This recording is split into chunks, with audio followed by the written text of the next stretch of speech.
Star Wars, the 1977 classic written and directed by George Lucas, stars Mark Hamill, Harrison Ford, Carrie Fisher, and many, many others. What can I say that hasn't already been said? Star Wars is hailed as one of the best films in the franchise, best sci-fi films ever made. It's just one of those movies that has stand the test of time as being the best of its kind. And the fans are so loyal, they love Star Wars, they love the original trilogy. And there are some who really kind of like the prequels, but not so much. I remember seeing The Force Awakens in theaters. I obviously wasn't alive to see these movies, any of the prequels or anything. Well, I mean, I was alive, I was born after, I was born just before the Attack of the Clones. Yeah, I think I was born the year after Attack of the Clones came out, so I wasn't alive for the first couple of these to come out. So, my first one I ever saw in theaters was The Force Awakens. First Star Wars movie I actually saw was the Clone Wars animated show, which was interesting. I never watched the TV show. I only watched the animated movie. And then I eventually watched the original Star Wars trilogy, all of them,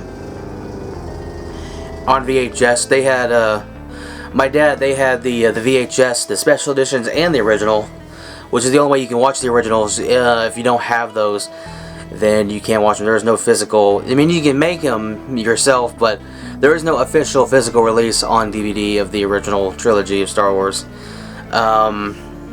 So, it's just one of those things that people are so passionate about, and they enjoy this franchise so much.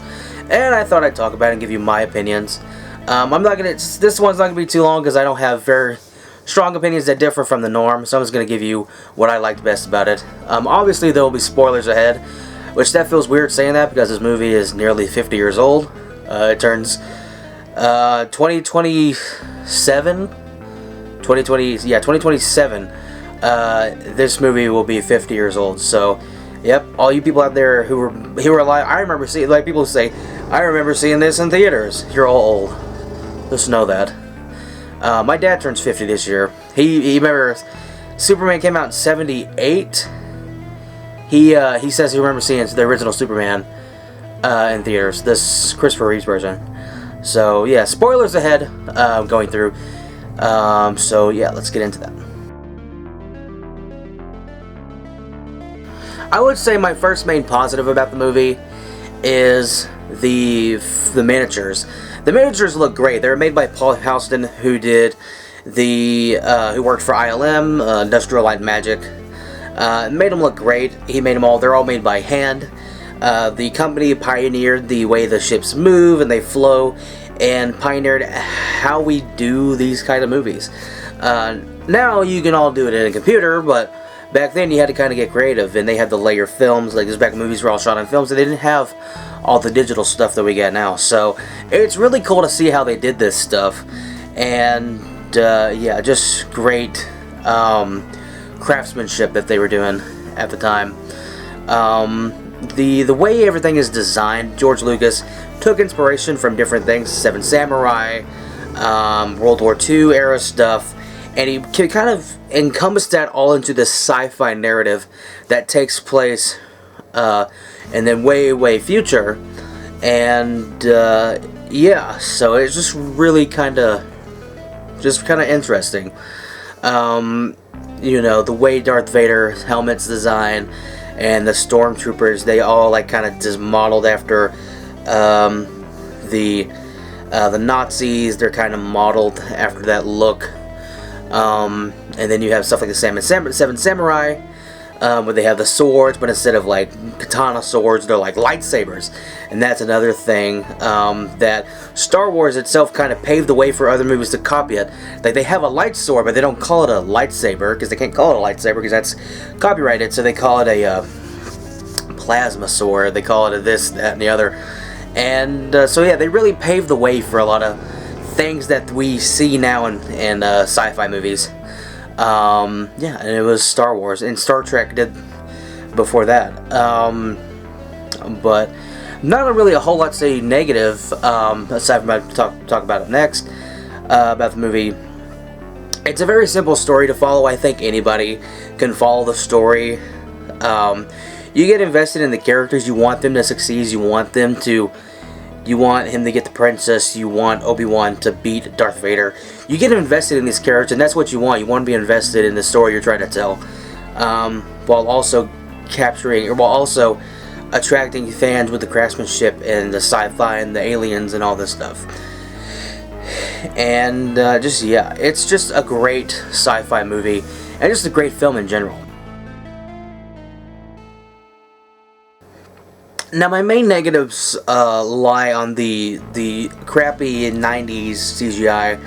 I don't understand how it was so bad.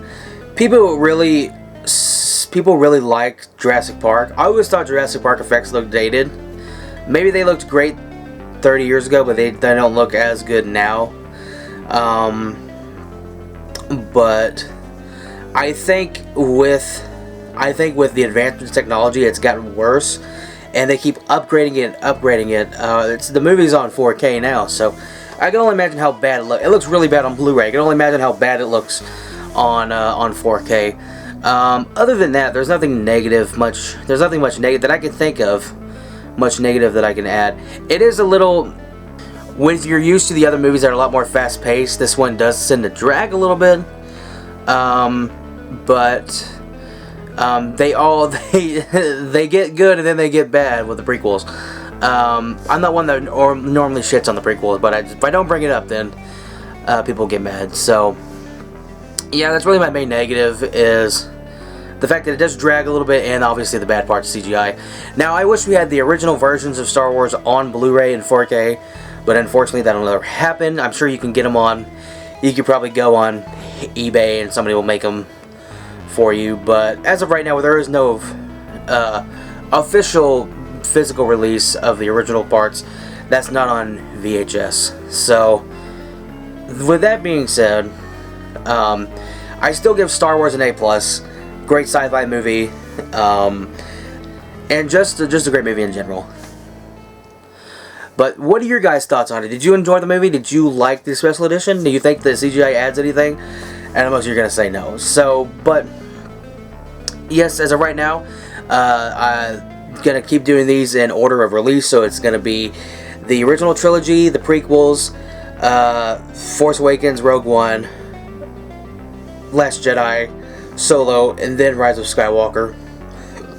I'm not doing the animated Clone Wars movie or the TV shows or anything yet. I'll talk about those later, but not in this review series. I didn't want to do animated films. I wanted to do Starship Troopers, but unfortunately they have animated films at the last like 3 or 4 are animated, so I didn't want to add those on there. It'd just be kind of weird to have animated films and everything else be live action. So that being said, thank you guys for watching. Hope you enjoyed, and my next review will be Empire Strikes Back, so look out for that pretty soon. Again, thank you for watching, and I will see you in the next one. Bye.